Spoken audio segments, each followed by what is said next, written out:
Hey programmers, welcome back. Right now, let's learn about a new concept in JavaScript. Let's learn about arrays.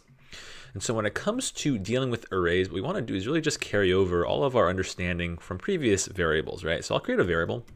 And the nice part about an array is you basically treat it like any other value. So I'll create a variable, I'll call it fruits, and we'll create our very first array.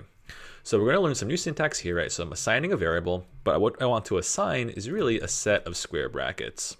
So now that I have an array, what I can do is fill it up with some values. So I can list some values within these square brackets, and I can list as many values as I want. So I'll just put 3. So I'll put an apple, I'll put in mango, and I'll also put in a kiwi. Cool, so here we have a fruits array that contains 3 strings. So let's just go ahead and print out what fruits looks like. And by referencing fruits, I'm really printing out the entire array that is all 3 elements. So when it comes to some terminology, when we refer to the items stored within an array, we kind of refer to them as elements. So there I see my entire array printed out. And there are a few things we can do with arrays off the bat that should feel pretty familiar, right? So let's say I had this fruits array. What I can do is check out its length. So I can console.log fruits.length. And that would refer to the number of elements in that array, right? So if I run this, I print out the array.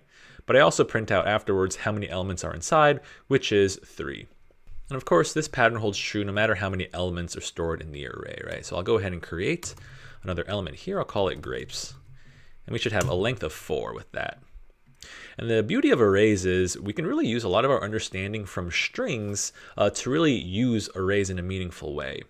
And why does this similarity exist? Well, in a string, it contains many characters. In a similar way, an array contains many elements. So here's what we'll do. Now that I have this fruits array, let's say I wanted to retrieve a single element out of this array. Well, it's the case that array elements are indexed starting at 0, just like strings, right? So if I console.log, let's say a few things, I'll console.log fruits square bracket 0, so fruits at index 0, and also fruits at index 1, I should get apple and mango respectively. Right, so this is basically just some review, just adapting our understanding to arrays. And so this was a basic example of us using an array to store multiple fruits. But it could be the case that when you have an array, your elements may be different types of data, right? So right now they're all strings. And that's kind of usually the scenario when it comes to arrays, in that you're probably grouping all of these different values in an array based on the fact that they're kind of related, right? So the fruits array contains a bunch of fruit strings, right? But if I wanted to, I can totally create a string of all different types. So I'll just call it stuff. And I can throw in a Boolean, I can throw in a number, I can throw in some strings, and anything I want. Right? So this would be still a valid array, right? So it doesn't matter what types you store within an array, everything is good to go. So now let's learn about a few array methods that we'll find useful. So looking at line 4, I have my stuff array. It contains 3 values. Let's say after I initialized this variable, I wanted to add more elements into this array. What I can do is use a nice method called push. So what I'll do is print out stuff right after I initialize the array of 3 things. Then after that, I'm going to add another element to this array by doing stuff.push, and I'll push something new like a cat. Then after that, I'll print out stuff again. So we'll take a look at what this results in. So like we expect, right? On line 5, we print out stuff, so it's just our 3 elements, true, 42, and dog. And once I push cat, now my array contains true, 42, dog, and then cat. So when it comes to using the push method, it's going to take your new item, your new element, and add it to the very end of the array, right? So it's going to be after the last element. Of course, you can push as many things as you want. So here I'll push some more data. Let me push something else, like, I don't know, location, like NY. I'll print out stuff again, and this will continue to add to the end of the array. And you probably guessed it, the array really contains all 5 of these elements now, because if I did console.log the length of my array, it would give me the length of 5. So using the push method, it's a nice programmatic way to add more elements to the end of the array. And you're probably wondering, what if I wanted to add elements in other locations of the array, like the front or somewhere in the middle? There are also methods to do that. But for now, I think I'd rather just stick to this push method, because it's probably going to be the most common one that you use. And later on, picking up those other methods will be pretty easy. But right now, let's just focus on the main mechanics of dealing with an array. So let's take a look at some more array operations that we can do. Let me go ahead and create a nice long array for us to play around with. So here's a nice array. It just contains some letters of the alphabet. And what we can do is kind of compare arrays to strings in the methods that they share. So a very common string method that we've been using so far in the course is index of. You can also use index of on an array. So here's what I'll do. Let me do alphabet.index of, and let me find the index of the element D inside of this array. So I'll console.log that. So it's going to return me the index where D could be found, if it could be found at all. Right, and that should give me index 3, right? And there it is. And of course, this holds true for any elements. So if I look for A, it should be index 0. Like we already know, if I look for an element that's not there, like Z, then I'll get back -1, right? So that's a very useful pattern, and a pattern that we're pretty used to by now, actually. Bear in mind that when you use index of on arrays, what you're really doing is matching the entire element, right? So let's say my alphabet array, as its element index 3 contained the string dog. If I look for the index of just the element D, that isn't going to be a complete match, right? So this will give back -1, right? Because my alphabet array contains dog, it does not contain an element that just says D, right? However, if I look for that full element like dog, then of course it will return me the proper index where that element can be found. Another method that you're going to find useful with arrays is, of course, that similar slice method, right? So we could slice strings the same way I can slice arrays, right? So let's say I slice this array, I start at index 1, then I go up to, let's say, index 3, and I'll add some more elements here just to make it a little longer. So let's see what we get. I'm slicing starting at index 1, going up to but not including index 3. So if I run this code, that should give me those two elements, right? So remember how slice works. I count my indices for my start. So 0, 1. I start slicing at index 1, and I go up to but not including index 3, right? So 1, 2, 3. So dog has index 3, but I don't include that in my range, so I just get B and C. So switching gears a little bit, I have my array elements changed around. So now I have some nice strings, no particular pattern to them, right? Just an array of some random strings. And let me show you another pattern that you probably saw coming.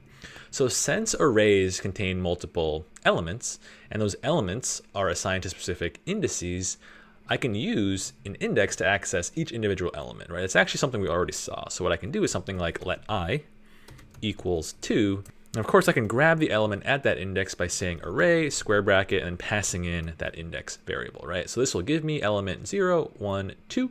It will give me the crayon. So I'll do a quick spot check, right? Nothing fancy there. And you've seen this pattern before when iterating through strings, right, with a for loop.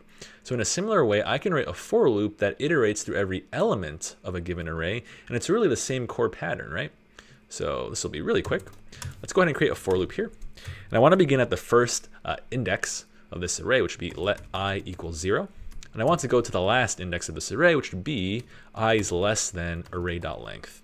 And again, that off by 1 trick always holds true. The length of this array right now is 4 because there are 4 elements, but the final index is 3, right? 0, 1, 2, 3. And I'll hit every index along the way. So I'll do I++. Now let me just quickly console.log I. So this should just flow through the indices of this array.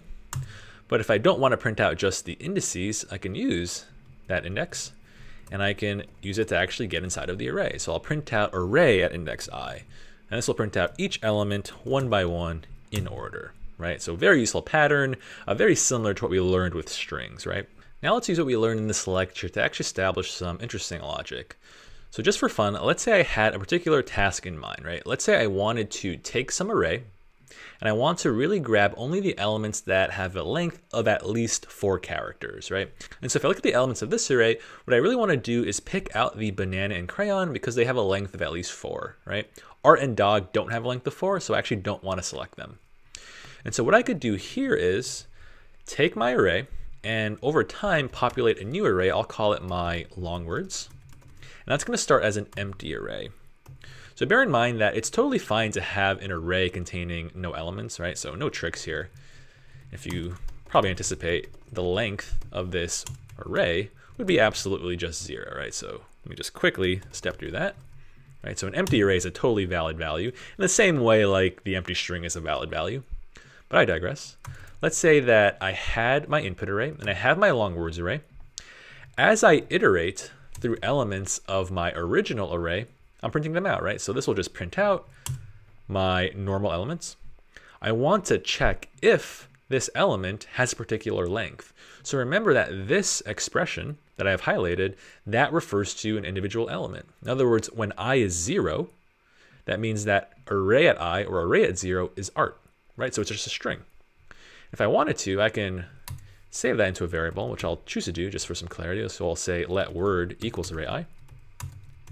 And now I can write some expressions about that word, right? So here's what I'll do. I'll check, hey, if the word has a length of at least 4, then I'll do some logic, right? And what I want to do is maybe for now, just like print out the word. I'm going to build up this solution. So I'm not using long words yet. What this for loop does by itself right now is just print out the words of the original array that have at least 4 characters. So I'll run this, right? And then I'll print out banana and crayon. And now at this point, I want to utilize some other patterns I saw earlier during this lecture. So I'm going to bring back my long words array. If the word has a length of at least 4, then I'm going to take that word and actually add it to that long words array. So I'll do longwords.push that thing, right? And so bear in mind what this conditional is saying, right? I'm only pushing the words that are long. If the word is not long, then I don't push it. So it's just going to be missing from my long words array. After my for loop is done running, I'll just console.log long words. And I basically had the effect of just choosing out from my original array the words with at least a length of 4. So I'll run this code, and there we have it. And this code's pretty dynamic, right? Let's say I had some other elements that are long. Let's add one more. I'll add Mississippi. If I run this, and there I have that long word selected as well.